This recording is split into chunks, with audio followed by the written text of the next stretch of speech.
अस्सलाम वालेकुम। Smart practicals में आज हमने फिज़िक्स का प्रैक्टिकल नंबर 12.5 परफॉर्म करना है। फिज़िक्स के प्रैक्टिकल नंबर 12.5 में हमने पैरेलक्स मेथड के ज़रिए कन्वेक्स लेंस की फोकल लेंथ मालूम करनी है। इस एक्सपेरिमेंट के लिए हमें जो ऑपरेटर्स चाहिए उनमें शामिल हैं convex lens, rubber, scale, pencil, sharpener. इसके अलावा हमें ऑप्टिकल बेंच चाहिए। ऑप्टिकल बेंच के ऊपर हमें दो अपराइट पोजीशन में नीडल्स चाहिए। ये दो अपराइट नीडल्स हैं और ये हमें लेंस का होल्डर चाहिए। स्टूडेंट्स, इस ऑप्टिकल बेंच के ऊपर जो स्केल मार्क है, इस स्केल की मदद से हम ऑब्जेक्ट और इमेज डिस्टेंस मालूम करेंगे और ये सेंटीमीटर में है।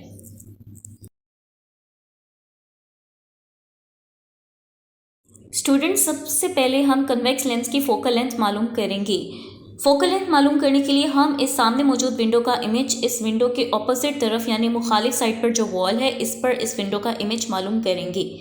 आप देख सकते हैं कि विंडो का इमेज कन्वेक्स लेंस की मदद से इसकी ऑपोजिट वॉल पर हासिल कर लिया है और इस स्केल की मदद से इमेज और कन्वेक्स लेंस के दरमियान फासला वो मैंने मेजर किया, वो 19 सेंटीमीटर आया। स्टूडेंट्स, ये आपने इमेज देख रहे हैं ऑपोजिट वॉल पर और ये 19 सेंटीमीटर के फासले पर कन्वेक्स लेंस मौजूद है। लिहाजा कन्वेक्स लेंस और इमेज के दरमियानी फासला वो 19 सेंटीमीटर आया है, जो इसकी अप्रॉक्सीमेट फोकल लेंथ है। हमने कन्वेक्स लेंस की अप्रॉक्सीमेट फोकल लेंथ जो मालूम की थी वो 19 सेंटीमीटर थी। अब हम पैरेलक्स मेथड के जरिए कन्वेक्स लेंस की फोकल लेंथ मालूम करेंगे कि वो क्या आती है। इसके लिए ऑप्टिकल बेंच के ऊपर दो अपराइट नीडल फिक्स की। एक नीडल को मैंने ऑब्जेक्ट नीडल का नाम दे दिया है। जिस नीडल को मैंने ऑब्जेक्ट नीडल का नाम दिया है इसके ऊपर मैंने पेपर लगा दिया है और दरमियान में मैंने कन्वेक्स लेंस फिक्स कर दिया है और इसके दूसरी तरफ मौजूद नीडल को मैंने इमेज नीडल कंसीडर कर लिया है। अब कन्वेक्स लेंस को 50 सेंटीमीटर पर प्लेस कर दिया है। ऑब्जेक्ट नीडल को हमने कन्वेक्स लेंस की जो अप्रॉक्सीमेट फोकल लेंथ यानी 19 सेंटीमीटर थी, इससे ज़्यादा फासले पर हमने प्लेस करना है, इसलिए ऑब्जेक्ट नीडल मैंने 97 सेंटीमीटर पर प्लेस की और कन्वेक्स लेंस 50 सेंटीमीटर पर है। अब इन दोनों के दरमियान जो फासला है यानी ऑब्जेक्ट नीडल और कन्वेक्स लेंस के दरमियान वो 47 सेंटीमीटर बन रहा है। अब हमने लेंस के दूसरी तरफ जहाँ इमेज नीडल रखी है, अब हम ऑब्जेक्ट नीडल का वो इमेज जो लेंस के दूसरी तरफ इस तरह देखेंगे कि वो हमें इन्वर्टेड नज़र आए। जैसा कि आप लोग देख रहे हैं कि ऑब्जेक्ट नीडल का इमेज कन्वेक्स लेंस के दूसरी तरफ जहां इमेज नीडल मौजूद है वहां इन्वर्टेड यानी उलट नज़र आ रहा है। लेकिन ये दोनों नीडल्स यानी इमेज नीडल और ऑब्जेक्ट नीडल ये बिल्कुल एक दूसरे के ऊपर नहीं है, यानी एक स्ट्रेट लाइन में मौजूद नहीं है। अब हम इमेज नीडल को मूव करेंगे और जब ये दोनों नीडल्स यानी ऑब्जेक्ट नीडल का इमेज और इमेज नीडल बिल्कुल एक दूसरे के आमने सामने यानी स्ट्रेट लाइन में हो जाएंगे तब हम डिस्टेंस मालूम करेंगे। अब आप देख सकते हैं कि ऑब्जेक्ट नीडल का इमेज और इमेज नीडल दोनों एक दूसरे के बिल्कुल आमने सामने यानी स्ट्रेट लाइन में मौजूद हैं।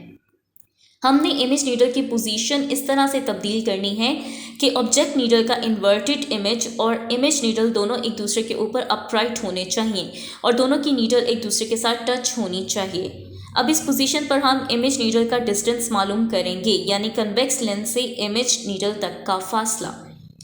स्टूडेंट्स, जब ये इमेज नीडल है लेट्स सपोज और ये ऑब्जेक्ट नीडल है, इन्वर्टेड इमेज है, जब ये एक दूसरे के बिल्कुल आमने सामने आएंगे तो इस पॉइंट पर इमेज नीडल का कन्वेक्स लेंस से जो फासला था वो 33 सेंटीमीटर है और हमने इसको क्यू का नाम दे दिया है।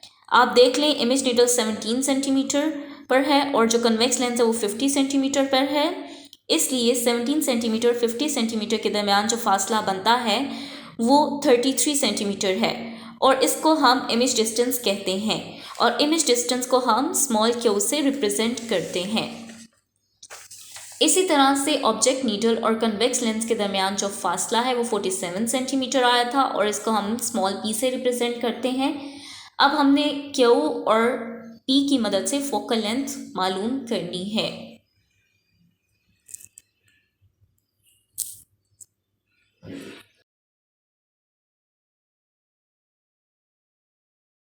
सबसे पहले हम लेंस फार्मूले के ज़रिए फोकल लेंथ का फार्मूला निकालेंगे। सो लेंस फार्मूला हमारे पास होता है 1/f = 1/p + 1/q। हम जब LCM लेंगे तो हमारे पास 1/f is equal to Q plus P divided by P Q आ जाएगा। f मालूम करना है तो हम इक्वेशन को उलट देंगे तो हमारे पास P Q divided by Q plus P आ जाएगा। तो ये हमारे पास फार्मूला, इसके ज़रिए हम फोकल लेंथ मालूम करेंगे। पहली जो ऑब्जर्वेशन ली उसमें ऑब्जेक्ट नीडल 97 सेंटीमीटर पर थी, लेंस 50 सेंटीमीटर पे था, इमेज नीडल हमारे पास 17 सेंटीमीटर पर थी।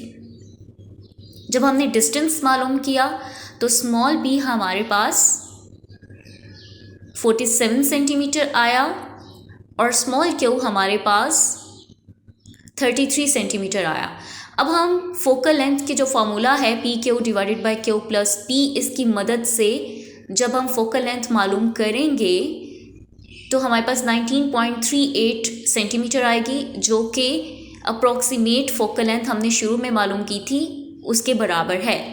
वो हमारे पास 19 सेंटीमीटर आई थी। इसी तरह हम 3 वैल्यूज़ लेंगे और इनका मीन फोकल लेंथ जो है वो हम मालूम करेंगे।